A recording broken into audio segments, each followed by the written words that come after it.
우리 함께 볼 말씀은 출애굽기 9장 19절부터 22절의 말씀입니다. 9장 19절부터 22절 말씀 우리 합독하도록 하겠습니다. 이제 사람을 보내어 내 가축과 내 들에 있는 것을 다 모으라. 사람이나 짐승이나 무릇 들에 있어서 집에 돌아오지 않는 것들에게는 우박이 그 위에 내리니 그것들이 죽으리라 하셨다 하라 하시니라.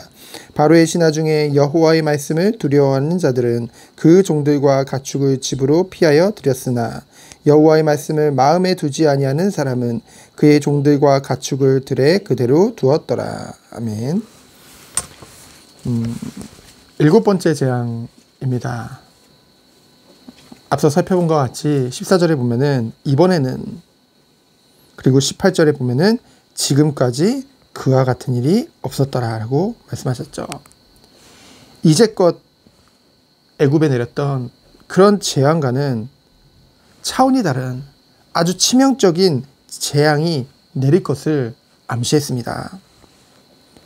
그러면서 오늘 본문에 보면은 가축 등의 재산상의 피해, 그냥 사람이 조금 괴로운 그 정도의 피해가 아니라 사람도 직접 죽을 것을 경고하고 있죠.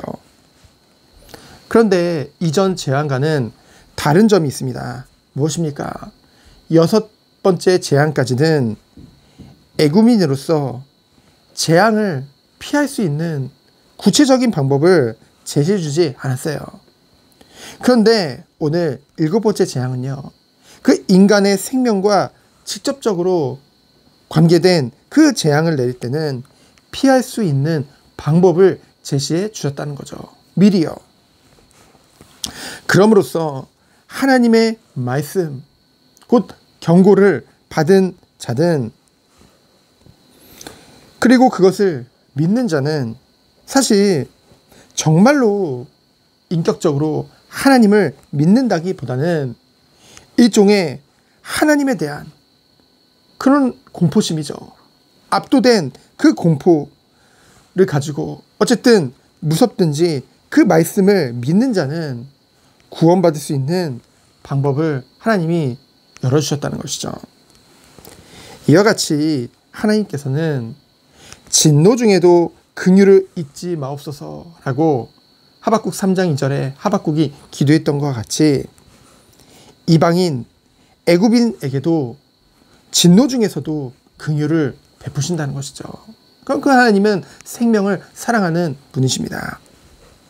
그래서 20절에 보면은 바로의 신하 중에도 여호와의 말씀을 두려워하는 자들은 이후에 보면은 그렇게 많지는 않았던 것 같아요. 어쨌든 그러한 자들이 있었죠. 그러한 자들은 그 종들과 가축을 집으로 피하여 들였죠. 그래서 구원을 받게 됩니다. 그 이스라엘 백성들과 같이. 하지만 여호와의 말씀을 마음에 두지 아니하는 자, 21절에 나오죠. 그 사람은 그의 종들과 가축을 들에 그대로 두었다고 했습니다. 이후에 어떤 일이 벌어질지는 우리는 분명히 알 수밖에 없죠.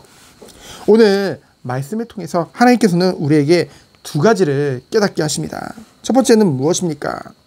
이 시대는요, 정말 악한 시대같이 보여요. 그런데요, 역사를 조금만 살펴보면요, 지금의 눈에 보여지는 동성애다, 그리고 갈수록 매스컴과 여러 가지 문화를 통해서 사단을 찬양하고 여러 가지 문제들을 제시하잖아요.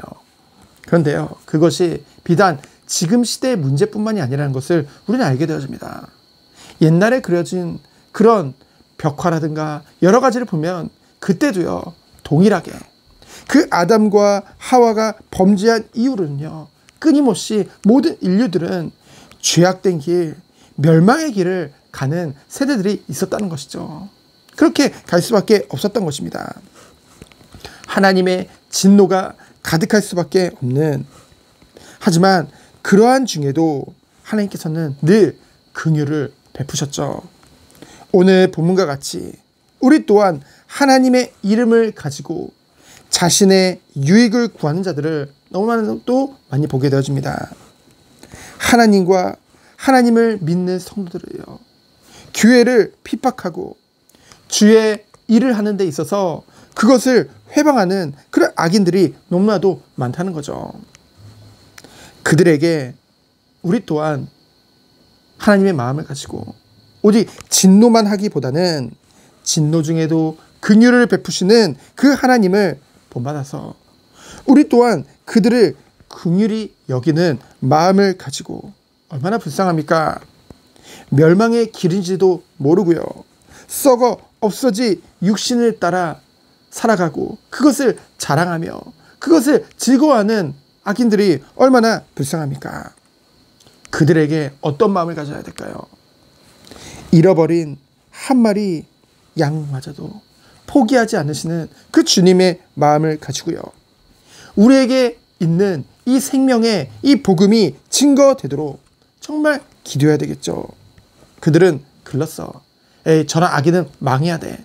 우리 스스로 판단하는 것이 아니라요, 정말 주님의 마음을 가지고 눈물로 끝까지 기도하며 나아가야 될 줄 믿습니다. 두 번째는 무엇입니까?